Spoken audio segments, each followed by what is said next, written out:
The hallway was silent, long abandoned after the final bell. Dust floated in the air, catching the last sliver of daylight through the high windows. Mr. Ellis stood alone, holding a shoebox that had sat untouched on the top shelf of his closet for 15 years. The lid was worn, the marker across it nearly faded, but the words were still legible. "For my class, 2008. His fingers shook as he lifted it down, almost afraid of what opening it might stir inside him. The cardboard creaked softly, and for a moment he just stared, his breath caught in his chest. Why had he kept this box all these years? What memory inside it carried enough weight to stop him cold even now? This is the empathy room, where ordinary lives reveal extraordinary truths about kindness, sacrifice, and memory. Subscribe if you believe these stories matter, and share in the comments where you're watching from. What you're about to hear isn't fiction. It's a story of a man who gave up his own comfort so his students could walk through life with dignity. And 15 years later, the impact of that choice returned to him in a way he never imagined. Back in 2008, Mr. Ellis taught at a struggling public school in a neighborhood where nearly every child knew what it meant to go without. The walls were cracked, the heating barely held up in the winter, and supplies were often stretched thin. Yet what stood out to him most wasn't the textbooks or the old desks. It was the shoes. He noticed the boy whose sneakers flapped open at the sole with every step, patched together with strips of tape. He saw the girl who kept her head down because the toes of her shoes were so worn they looked like they might split open. Some children pretended not to care, laughing it off, but Mr. Ellis caught the hesitation in their movements, the way they lingered at the edge of the playground to avoid running. He saw pride slipping away in children who should have been carefree. Most teachers would have shaken their head and moved on, telling themselves it was part of the job. But Mr. Ellis couldn't. He carried the sight of those worn-out shoes home every night, the image etched in his mind until it became impossible to ignore. Long after the last bell rang, when the building was empty and quiet, Mr. Ellis pulled out a stack of scrap paper and called his students up one at a time. "Stand here," he'd say softly, placing their foot on the sheet. With careful strokes, he traced around it, writing their names at the top. The kids didn't ask questions, they just smiled at the attention, not realizing what he was planning.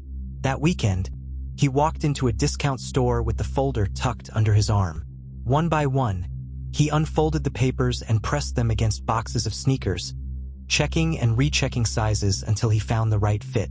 His cart filled with pairs, bright ones, simple ones, all sturdy enough to last. At the counter, he pulled out his paycheck and watched nearly all of it vanish in an instant. For most people, that would have been too much to give. For him, it was worth every dollar.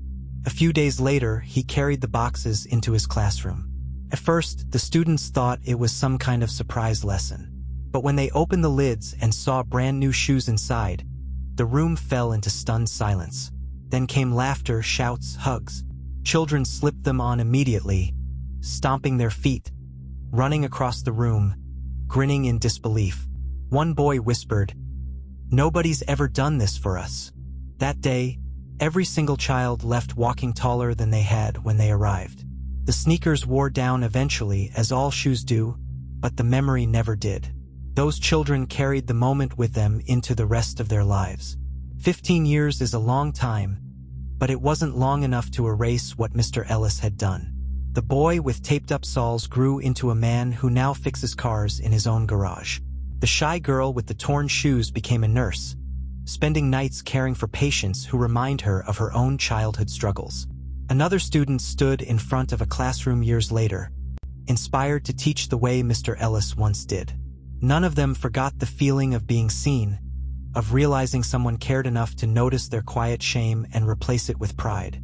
The memory was passed through conversations with family, told to friends, whispered in gratitude whenever life became heavy. It was more than a story of shoes, it was a story of dignity, and every one of them carried it forward. Time raced ahead, but the promise to honor the man who gave them that gift remained alive. And as the 15th year approached, they knew the moment had finally come. On a crisp Saturday morning, Mr. Ellis sat at his kitchen table with a cup of coffee cooling in his hands. He thought the day would be quiet, another ordinary weekend. Then came the knock at the door, firm, steady, and unfamiliar. When he opened it, he froze. Standing before him were faces he hadn't seen in over a decade. No longer children, but grown men and women. Their expressions a mix of nerves and excitement. Some carried flowers, others held envelopes, and one student clutched a wooden plaque carefully wrapped in paper. For a moment, Mr. Ellis simply stared, his mind racing to connect these adults with the children he once taught. The mechanic stepped forward first, his voice thick with emotion. "Mr. Ellis," he said, "we came back because you gave us more than shoes. You gave us the feeling that we mattered." Another spoke, recalling the day she had slipped on her first new pair and felt like she belonged for the very first time. Each voice added to the chorus of gratitude, each story reminding him of moments he had long since tucked away. Mr. Ellis's eyes welled as he stepped back to welcome them inside, his small living room filling with laughter, tears, and memories. The years had passed, but in that moment, teacher and students were bound together again, not by the lessons in a textbook, but by the simple act of kindness that had changed the course of their lives. As the stories poured out and the gifts were placed gently on his table, Mr. Ellis sat surrounded by the very people he once fought quietly to protect. His voice was unsteady when he finally spoke, but every word carried weight. He told them he hadn't bought those shoes expecting anything in return, that all he ever wanted was for them to walk through life without shame holding them back. The nurse reached over and took his hand, saying that his act had carried her through nights when she doubted herself, reminding her she was worth more than her circumstances. The teacher among them admitted that every lesson he gave his own students was influenced by that single act of generosity 15 years ago. Mr. Ellis's eyes glistened as he looked at each face, now full-grown, yet still carrying the same spark he saw in them as children.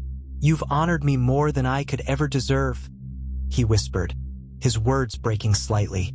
And in that small living room, it became clear that one man's sacrifice had multiplied far beyond what he could have imagined.